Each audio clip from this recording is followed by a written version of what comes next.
और जिन पर चर्चा किया जाना बहुत जरूरी है।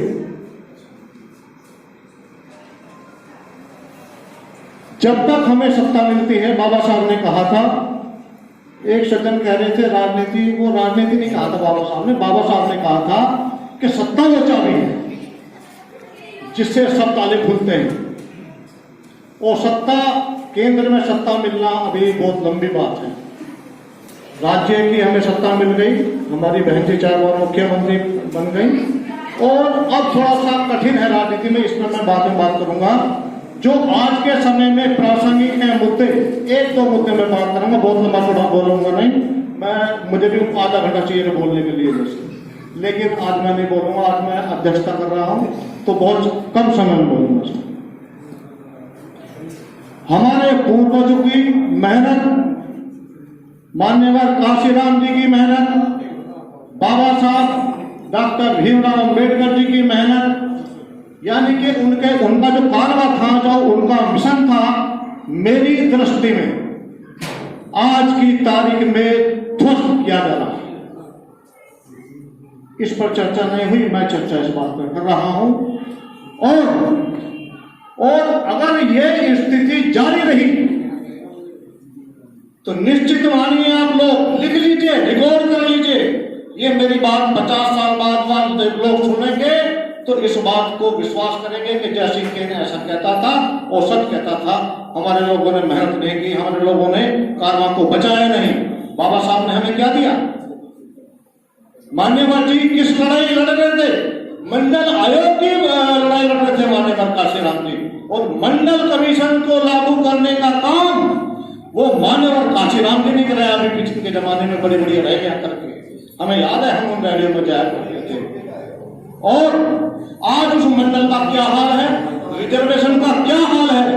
परसों के पेपर में, अगर आपने पढ़े हैं पेपर, परसों के पेपर, उसमें कहा गया है कि गवर्नमेंट ने 100 ऐसे डिपार्टमेंट, 100 ऐसी कंपनियां, सरकारी कंपनियां बेचने का फैसला किया है जो फायदे में चल रही है। उससे पहले सैकड़ों कंपनियां बेच चुके हैं। यह सिलसिला अटल बिहारी वाजपेयी की सरकार में शुरू हुआ था। 16 डिपार्टमेंट प्राइवेट किए गए थे और लगभग 21 सरकारी होटल प्राइवेट किए गए थे। उसके बाद 10 साल कांग्रेस की गवर्नमेंट भी आई। सेंटर की बात कर रहा हूं, ये सेंटर की पावर है, संसद में उसकी पावर है। सारे कानून संसद में बनते हैं, सारे अधिकार संसद में मिलते हैं, और अधिकार छीने भी संसद में जाते हैं। आज की तारीख में हमारे अधिकार संसद में छीने जा रहे हैं। अभी हमारे भाई साहब ने जिक्र किया, बहुत लंबा बोले, बहुत अच्छा बोले, लेकिन 131 MP, हम सत्ता की बात कर रहे हैं।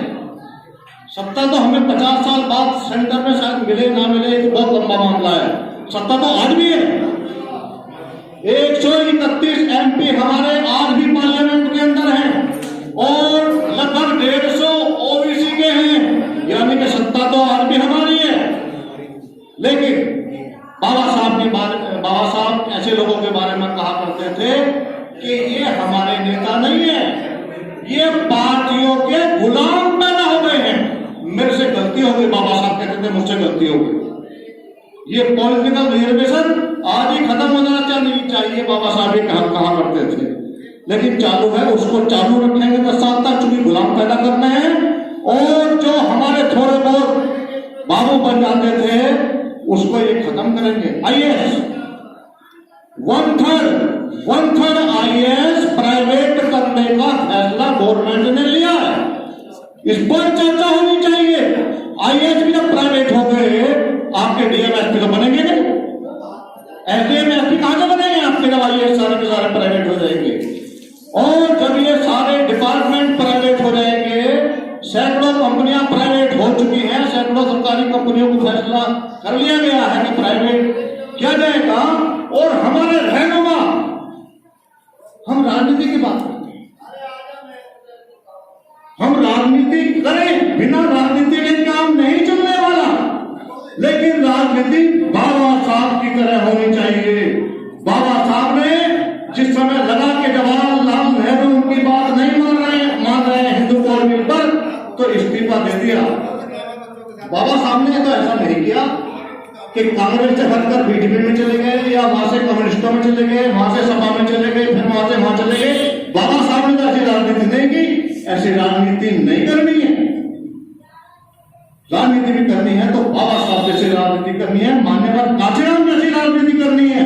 एक भाई साहब जिक्र कर रहे थे कि हमें अवसरवादी होना चाहिए, लेकिन अवसरवादी ऐसा नहीं होना चाहिए कि जैसे 131 MP पार्लियामेंट में ये बैठे हुए हैं जो केवल अपने बच्चों के लिए बात काम करते हैं, हमारे समाज की बात पार्लियामेंट में नहीं करते।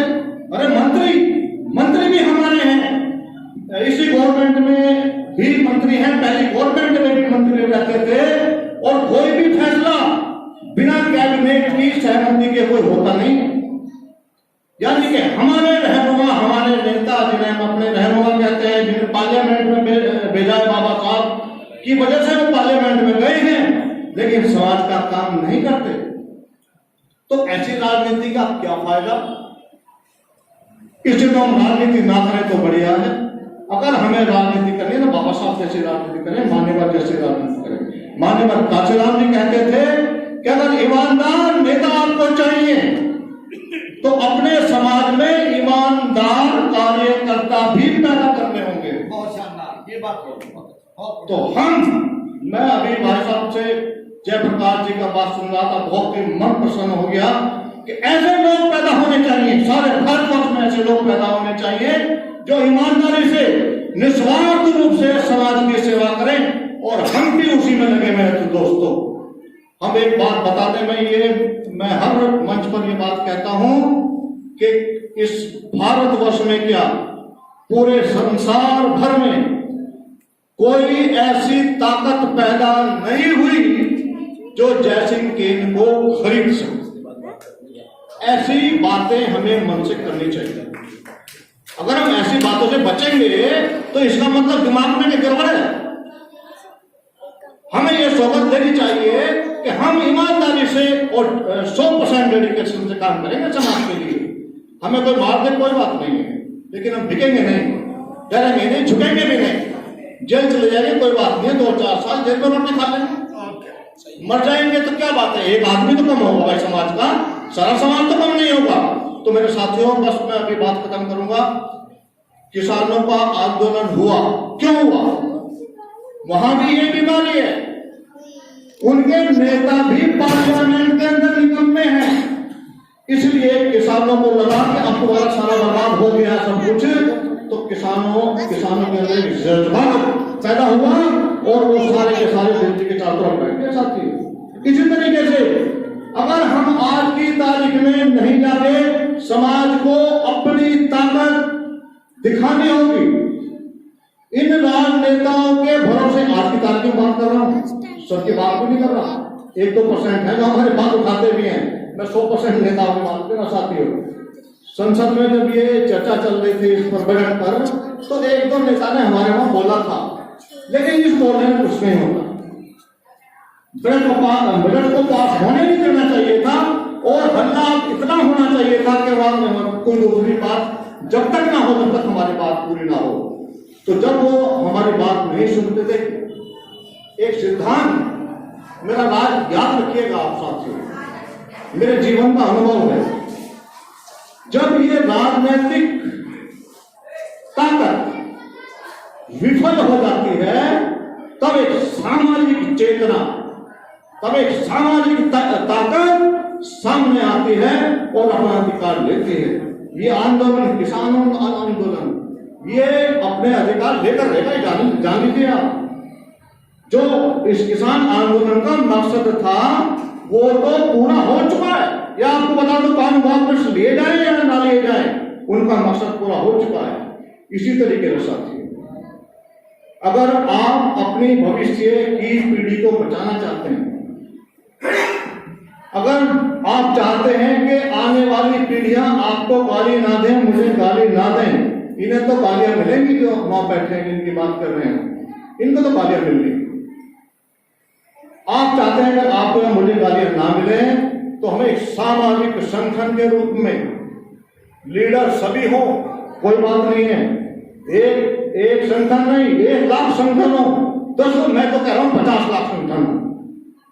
अगर एक संगठन से एक आदमी भी आ गया तो कितने लोग बैठते हैं? 50 लाख।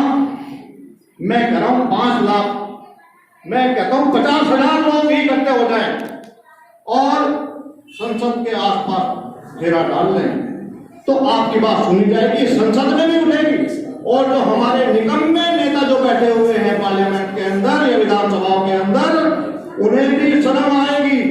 इतिहास गवाह है कि जब जब सामाजिक एकता सामने आई है, सामाजिक संगठनों ने काम किया है, तब तक पार्लियामेंट के अंदर इन नेताओं ने भी आपकी आवाज उठाई। इसका उदाहरण बहुत लंबी बात है, मैं इसमें ज्यादा नहीं जाना चाहता हूँ। तो बस मैं अपनी बात अभी आप लोगों को बहुत देर हो चुकी है।